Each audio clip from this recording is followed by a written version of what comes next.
berapa besar influence dari kondisi ini Pak? Saya ambil kondisi ekstrim Pak ya. Negative performance dari hitungan hari ini dan kemarin.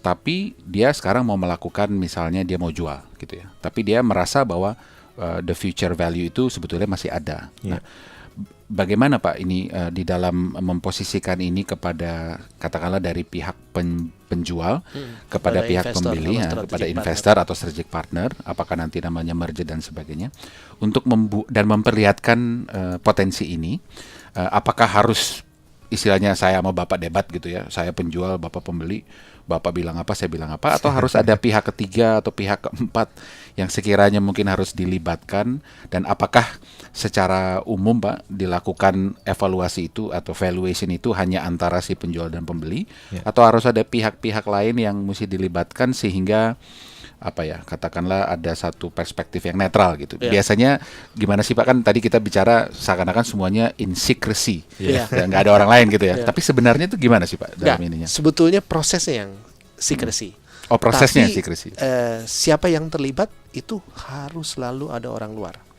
Oh, harus ada orang Jadi luar. valuator, yang namanya brand valuator itu mesti orang luar. Dan itu sifatnya harus independen.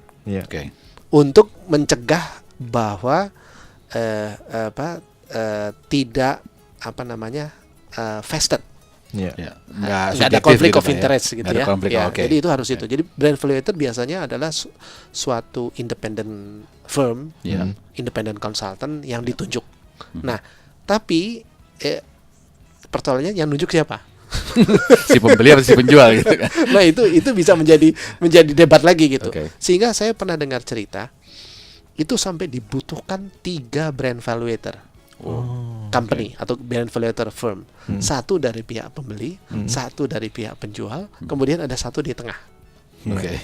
Gitu. Sampai ada 3. Sampai ada 3. Nah, 3 itu kemudian kan masing-masing berargumen, akhirnya kemudian mereka melakukan konsensus. Nah, konsensus itulah kemudian yang disepakati oleh the principal buyer sama principal seller. Kedua pihak gitu. Jadi harus cari konsensus. Harus konsensus, dan itu yang melakukan itu harus independen. Harusnya, artinya gini, tidak bisa yang melakukan itu seorang financial analyst dari pihak pembeli atau pihak penjual, nggak bisa. Harus ada yang harus gitu, karena jadi kedua belah pihak malah harus diam-diam aja gitu ya. Harus ada fungsi independen. Jadi si penjual maupun si pembeli bisa menginitiate. Saya menginisiasi ini kita harus lakukan brand valuasi karena ini kelihatannya akan ada perbedaan nilai. Nah, saya tunjuk ini ya. Boleh deh. Nah, itu menjadi satu sudah cukup.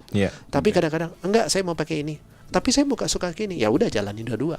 Nanti brand valuator ini yang saling bicara, menyamakan persepsi, asumsinya seperti apa, hasilnya. Nanti kalau mereka sudah sepakat, mereka bilang, ya Pak, kita sudah sepakat karena memang ini benar, kita coba lampungkan, dan ini yang kita pakai sebagai basis. Pak Edi, ini adanya brand valuator, apakah hanya ada untuk kasus di mana penjual dan pembeli nggak ketemu titik temunya atau gimana Pak? Nggak, bisa juga dalam going concern tadi ya, proses bukan liquidation value ya. Going concern value itu dilakukan brand valuator karena mencegah begini, antara eksekutif ya, antara direksi dan manajemen dengan pemegang saham aja kan dua pihak yang berbeda.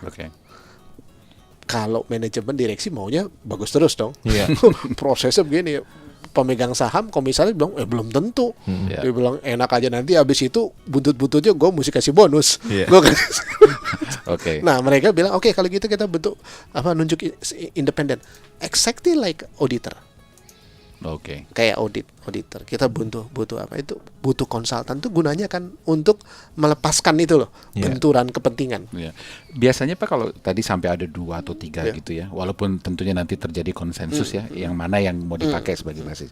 Tapi apakah pada umumnya 3 ini Pak pada waktu menghasilkan report itu bisa ekstrim, yang satu misalnya katakanlah bagus sekali, yang satu jelek sekali misalnya. Pernah kayak gitu nggak Pak? Atau biasanya hasilnya tuh nggak akan beda jauh gitu? Hasilnya itu memang nggak akan beda jauh. Kalau tiga-tiga ini sudah pada pakai konsensus. Tapi yang tadi saya katakan sampai bentuk dua, tunjuk masing-masing, udah gitu carut di tengah lagi, itu yang sangat ekstrim ya. Ya.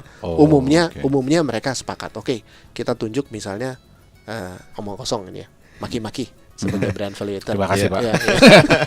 Cepet-cepetan ini. Tunjuk maki-maki sebagai valuator. Oh iya, lihat. Oke, setuju deh. Nah, berarti sekarang maki-makilah yang harus proof kepada si dua pihak ini bahwa you are independent.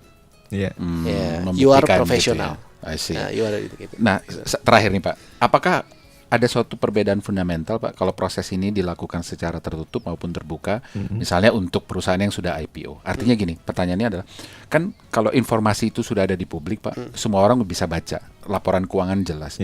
Mestinya Pak 3, 4, 5 brand valuator kalau baca itu mestinya kan akan arrive atau menghasilkan output yang mestinya nggak beda jauh. Kalau nggak lucu, yang satu bilang positif banget, yang satu negatif banget, padahal laporannya sama misalnya. Nah, apakah masih ada Pak kemungkinan? Masih ada. Itu yang kita bicara di the next episode.